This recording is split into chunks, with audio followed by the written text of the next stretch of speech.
నగరం వైపుకైతే పరిగెట్టాడో ఆ నగరం ఇప్పుడు ఏమైందంటే ఆ నగరం ఈయనను చంపాలని చూస్తోంది.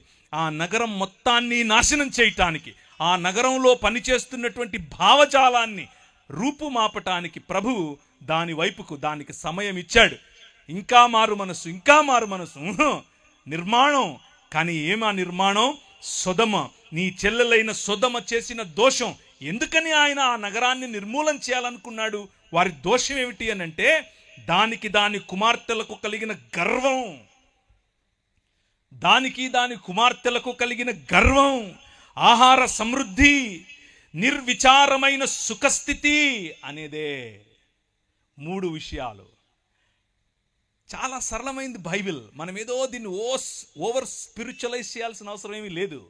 మనిషికి ఎప్పుడైతే ధనం చేరుతుందో, గర్వం, దీన్నే సొయ్యం అని కూడా అంటారు, సొయ్యం పడుతుందో, బాగా కొవ్వు పడుతుందో, అప్పుడు ఆహార సమృద్ధిని చూసి నా దగ్గర చాలా ఆహారం ఉంది అని చెప్పి గర్వపడతాడు.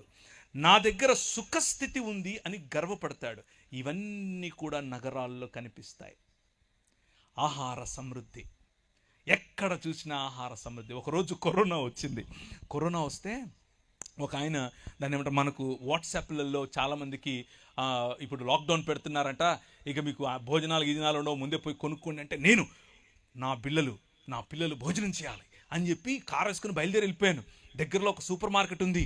కనిపించినట్టు కొనేస్తున్నాను. కార్డు గోకేసి ₹1,00,000 పైన కొన్నాను. అంతా కారంతా నింపుకున్నాను. ప్రభు నాతో మాట్లాడు, ఒరే ఆహార సమృద్ధిని నమ్ముకుంటావా అన్నాడు.